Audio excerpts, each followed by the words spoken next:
ओम शांति। आज है अव्यक्त महावाक्य 13 फरवरी 1992 के। मुरली का टाइटल है अनेक जन्म प्यार संपन्न जीवन बनाने का आधार, इस जन्म का परमात्म प्यार। विदेश में 14 फरवरी के दिन को प्रेमियों का दिन मनाते हैं, इसलिए आज ओम शांति भवन को सुंदर स्वर्ग की सीनरियों से सजाया है। उसी बीच बाप दादा पधारे हैं। बाप दादा ने कहा, आज सर्व शक्तियों के सागर और सच्चे स्नेह के सागर दिलाराम बाप दादा अपने अति स्नेही समीप बच्चों से मिलने आए हैं। यह रूहानी स्नेह मिलन व प्यार का मेला विचित्र मिलन है। मिलन मेले सतयुग आदि से लेकर कलयुग तक अनेक हुए हैं, लेकिन यह रूहानी मिलन मेला अब संगम पर ही होता है। यह मिलन रूहानी मिलन है। यह मिलन दिल वाला बाप और सच्चे दिल वाले बच्चों का मिलन है। यह मिलन सर्व अनेक प्रकार के परेशानियों से दूर करने वाला है। रूहानी शान की स्थिति का अनुभव कराने वाला है। यह मिलन सहज पुराने जीवन को परिवर्तन करने वाला है। यह मिलन सर्वश्रेष्ठ प्राप्तियों के अनुभूतियों से संपन्न बनाने वाला है। ऐसे विचित्र प्यारे मिलन मेले में आप सभी पद्मा पदम भाग्यवान आत्माएं पहुंच गई हो। यह परमात्म मेला सर्व प्राप्तियों का मेला, सर्व संबंधों के अनुभव का मेला है, सर्व खजानों से संपन्न बनने का मेला है, संगम युगी श्रेष्ठ अलौकिक संसार का मेला है। कितना प्यारा है। और इस अनुभूति को अनुभव करने वाले, पात्र बनने वाले आप कोटों में कोई, कोई में भी कोई परमात्म प्यारी आत्माएं हो। कोटों की कोट आत्माएं इस अनुभूति को ढूंढ रही हैं और आप मिलन बना रहे हो और सदा परमात्म मिलन मेले में ही रहते हो, क्योंकि आपको बाप प्यारा है और बाप को आप प्यारे हैं। तो प्यारे कहाँ रहते हैं? सदा प्यार के मिलन मेले में रहते हैं। तो सदा मेले में रहते हो या अलग रहते हो? बाप और आप साथ रहते हो तो क्या हो गया? मिलन मेला हो गया ना। कोई पूछे आप कहाँ रहते हो, तो फलक से कहेंगे कि हम सदा परमात्म मिलन मेले में रहते हैं। इसी को ही प्यार कहा जाता है। सच्चा प्यार अर्थात एक दो से तन से व मन से अलग नहीं हो, न अलग हो सकते हैं, न कोई कर सकता है। चाहे सारी दुनिया की सर्व करोड़ों आत्माएं प्रकृति, माया, परिस्थितियां अलग करने चाहे, किसकी ताकत नहीं जो इस परमात्म मिलन से अलग कर सके। इसको कहा जाता है सच्चा प्यार। प्यार को मिटाने वाले मिट जाएं, लेकिन प्यार नहीं मिट सकता। ऐसे पक्के सच्चे प्रेमी हो ना। आज पक्के प्यार का दिन मना रहे हो ना। ऐसा प्यार अब और एक जन्म में ही मिलता है। इस समय का परमात्म प्यार अनेक जन्म प्यार संपन्न जीवन की प्रारब्ध बना देता है, लेकिन प्राप्ति का समय अभी है। बीज डालने का समय अभी है। इस समय का कितना महत्व है। जो सच्चे दिल वाले के प्यारे हैं, वो सदा लव में लीन रहने वाले लवलीन है। तो जो लव में लीन आत्माएं हैं, ऐसे लवलीन आत्माओं के आगे किसी के भी समीप आने की, सामना करने की हिम्मत नहीं है, क्योंकि आप लीन हो। किसी का आकर्षण आपको आकर्षित नहीं कर सकता। जैसे विज्ञान की शक्ति धरनी के आकर्षण से दूर ले जाती है, तो यह लवलीन स्थिति सर्व हद की आकर्षणों से बहुत बहुत दूर ले जाती है। अगर लीन नहीं है तो डगमग हो सकते हैं। लव है, लेकिन लव में लीन नहीं है।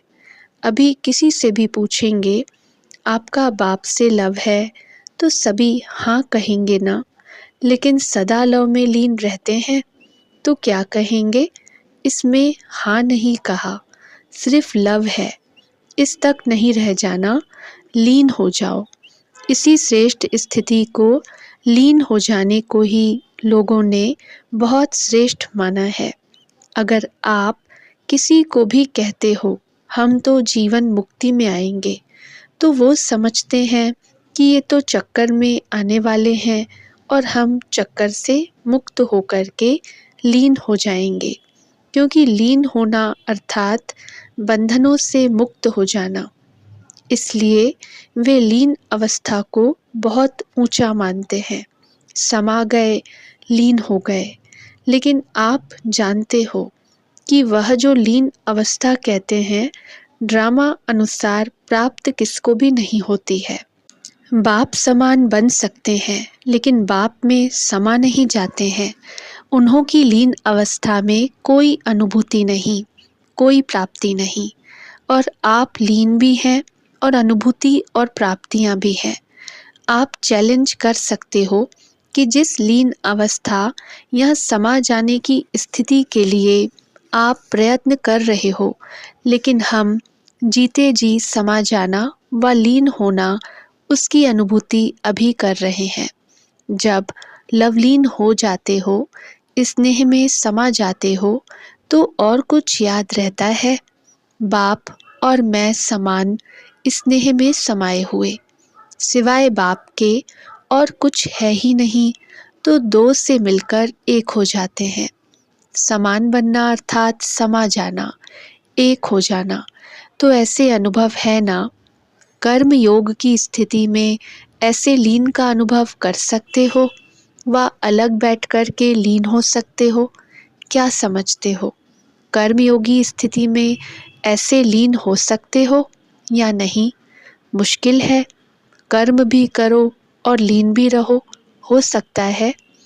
कर्म करने के लिए नीचे नहीं आना पड़ेगा।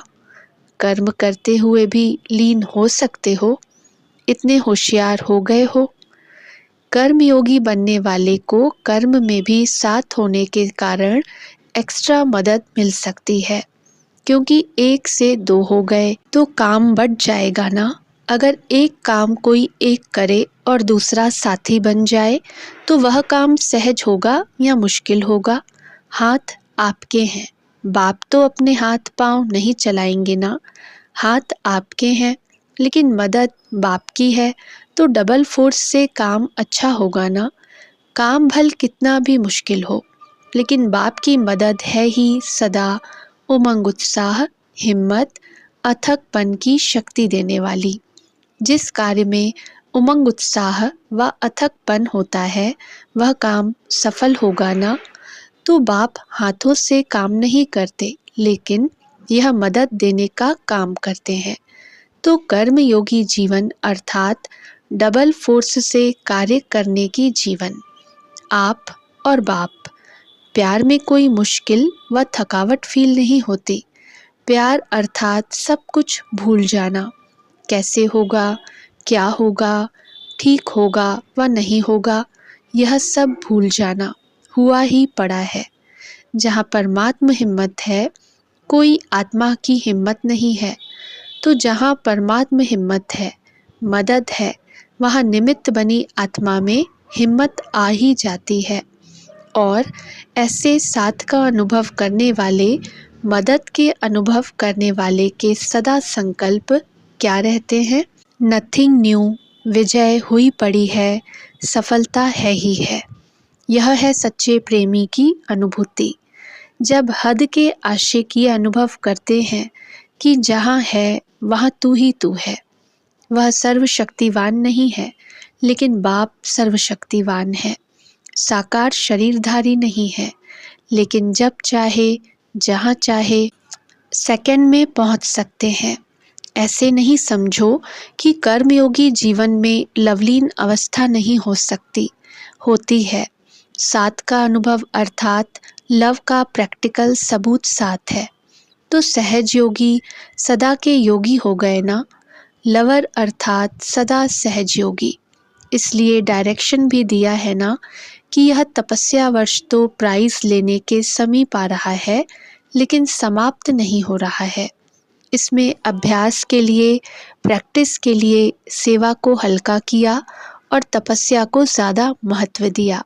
लेकिन इस तपस्या वर्ष के संपन्न होने के बाद प्राइस तो ले लेना, लेकिन आगे जो कर्म और योग, सेवा और योग, जो भी बैलेंस की स्थिति बताई हुई है, बैलेंस का अर्थ ही समानता, याद, तपस्या और सेवा, यह समानता हो, शक्ति और स्नेह में समानता हो, प्यारे और न्यारेपन में समानता हो, कर्म करते हुए और कर्म से न्यारा हो, अलग बैठने में स्थिति की समानता हो। जो इस समानता के बैलेंस की कला में नंबर जीतेगा वो महान होगा। तो दोनों कर सकते हो कि नहीं, सर्विस शुरू करेंगे तो ऊपर से नीचे आ जाएंगे। यह वर्ष तो पक्के हो गए हो ना, अभी बैलेंस रख सकते हो या नहीं। सर्विस में खिटपिट होती है, इसमें भी पास तो होना है ना। पहले सुनाया ना कि कर्म करते भी, कर्म योगी बनते भी लवलीन हो सकते हैं, फिर तो विजयी हो जाएंगे ना। अभी प्राइस उसको मिलेगा जो बैलेंस में विजयी होगा। आज विशेष निमंत्रण दिया है, आपका स्वर्ग ऐसा होगा। बाप दादा बच्चों के मनाने में ही अपना मनाना समझते हैं। आप स्वर्ग में मनाएंगे, बाप इस मनाने में ही मनाएंगे। खूब मनाना, नाचना, खूब झूलना, सदा खुशियाँ मनाना। पुरुषार्थ की प्रालब्ध अवश्य मिलेगी। यहाँ सहज पुरुषार्थी हो और वहाँ सहज प्रालब्धि हो, लेकिन हीरे से गोल्ड बन जाएंगे। अभी हीरे हो। पूरा संगम युग ही आपके लिए विशेष बाप और बच्चे व कंपेनियन बनने का प्रेम दिवस है। सिर्फ आज प्यार का दिन है या सदा प्यार का दिन है, यह भी बेहद ड्रामा के खेल में छोटे छोटे खेल हैं। तो इतना स्वर्ग सजाया है, उसकी मुबारक हो। यह सजावट बाप को सजावट नहीं दिखाई देती, लेकिन सबके दिल का प्यार दिखाई देता है। आपके सच्चे प्यार के आगे यह सजावट तो कुछ नहीं है। बाप दादा प्यार को देख रहे हैं। वैसे जिसको निमंत्रण देते हैं तो निमंत्रण में आने वाला बोलता नहीं है, निमंत्रण देने वाले बोलते हैं। बच्चों का इतना प्यार है जो बाप के सिवाय समझते हैं कि कुछ अंतर पड़ जाता है, इसलिए दिल का प्यार प्रत्यक्ष करने के लिए आज यह खेल रचा है। अच्छा, सर्व सदा स्नेह में समाई हुई आत्माओं को, सदा स्नेह में साथ अनुभव करने वाली आत्माओं को, सदा एक बाप दूसरा न कोई, ऐसे समीप समान आत्माओं को, संगम युग के श्रेष्ठ प्रालब्ध स्वर्ग के अधिकारी आत्माओं को, सदा कर्मयोगी जीवन की श्रेष्ठ कला के अनुभव करने वाली विशेष आत्माओं को, सदा हद के आकर्षण से मुक्त लवलीन आत्माओं को बाप का सर्व संबंधों के स्नेह संपन्न याद प्यार और नमस्ते। महारथी दादियों तथा मुख्य भाइयों से जो निमित्त हैं उसको सदा सहज याद रहती है। आप सबका भी निमित्त बनी आत्माओं से विशेष प्यार है ना, इसलिए आप सब समाये हुए हो। निमित्त बनी हुई आत्माओं का ड्रामा में पाठ नोंधा हुआ है। शक्तियाँ भी निमित्त हैं, पांडव भी निमित्त हैं। ड्रामा ने शक्तियों और पांडवों को साथ साथ निमित्त बनाया है। तो निमित्त बनने की विशेष गिफ्ट है। निमित्त का पाठ सदा न्यारा और प्यारा बनाता है। अगर निमित्त भाव का अभ्यास स्वतः और सहज है तो सदा स्व की प्रगति और सर्व की प्रगति उन्हों के हर कदम में समाई हुई है। उन आत्माओं का कदम धरनी पर नहीं लेकिन स्टेज पर है। चारों ओर की आत्माएं स्टेज को स्वतः ही देखती हैं। बेहद की विश्व की स्टेज है और सहज पुरुषार्थ की भी श्रेष्ठ स्टेज है। दोनों स्टेज ऊंची हैं। निमित्त बनी हुई आत्माओं को सदा यह स्मृति स्वरूप रहता है कि विश्व के आगे एक बाप समान का एग्जाम्पल है। ऐसे निमित्त आत्माएं हो ना, स्थापना की आदि से अब तक निमित्त बने हैं और सदैव रहेंगे। ऐसे हैं ना, यह भी एक्स्ट्रा लक है। और लक दिल का लव स्वतः बढ़ाता है। अच्छा है निमित्त बनकर प्लान बना रहे हो। बाप दादा के पास तो पहुंचता है। प्रैक्टिकल में स्वयं शक्तिशाली बन, औरों में भी शक्ति भरते प्रत्यक्षता को समीप लाते चलो। अब मेजॉरिटी आत्माएं इस दुनिया को देख देख थक गई हैं। नवीनता चाहती हैं। नवीनता के अनुभव अभी करा सकते हो। जो किया बहुत अच्छा, प्रैक्टिकल में भी बहुत अच्छा होना ही है। देश विदेश ने प्लान अच्छे बनाए हैं। ब्रह्मा बाप को प्रत्यक्ष किया, अर्थात बाप दादा को साथ साथ प्रत्यक्ष किया, क्योंकि ब्रह्मा बना ही तब जब बाप ने बनाया, तो बाप में दादा, दादा में बाप समाया हुआ है। ऐसे ब्रह्मा बाप को फॉलो करना अर्थात लवलीन आत्मा बनना। ऐसे है ना। अच्छा, पार्टियों से मुलाकात। सभी के दिल की बातें दिलाराम के पास बहुत तीव्र गति से पहुंच जाती हैं। आप लोग संकल्प करते हो और बाप दादा के पास पहुंच जाता है। बाप दादा भी सभी के अपने अपने विधि पूर्वक संकल्प, सेवा और स्थिति सबको देखते रहते हैं। पुरुषार्थी सभी हो, लगन भी सब में है, लेकिन वैरायटी ज़रूर है। लक्ष्य सबका श्रेष्ठ है और श्रेष्ठ लक्ष्य के कारण ही कदम आगे बढ़ रहा है, लेकिन गति में अंतर है। कोई तीव्र गति से बढ़ रहे हैं, कोई साधारण गति से बढ़ रहे हैं। प्रगति भी होती है, लेकिन नंबरवार। तपस्या का भी उमंग उत्साह सभी में है, लेकिन निरंतर और सहज उसमें अंतर पड़ जाता है। सबसे सहज और निरंतर याद का साधन है सदा बाप का साथ अनुभव हो। साथ की अनुभूति याद करने की मेहनत से छुड़ा देती है। जब साथ है तो याद तो रहेगी ना। और साथ सिर्फ ऐसे नहीं है कि साथ में कोई बैठा है, लेकिन साथी अर्थात मददगार है। साथ वाला अपने काम में बिजी होने से भूल भी सकता है, लेकिन साथी नहीं भूलता। तो हर कर्म में बाप का साथ साथी रूप में है। साथ देने वाला कभी नहीं भूलता है। साथ है, साथी है, और ऐसा साथी है जो कर्म को सहज कर्म कराने वाला है। वह कैसे भूल सकता है। साधारण रीति से भी अगर कोई भी कार्य में कोई सहयोग देता है, तो उसके लिए बार बार दिल में शुक्रिया गाया जाता है। और बाप तो साथी बन मुश्किल को सहज करने वाले हैं। ऐसा साथी कैसे भूल सकता है।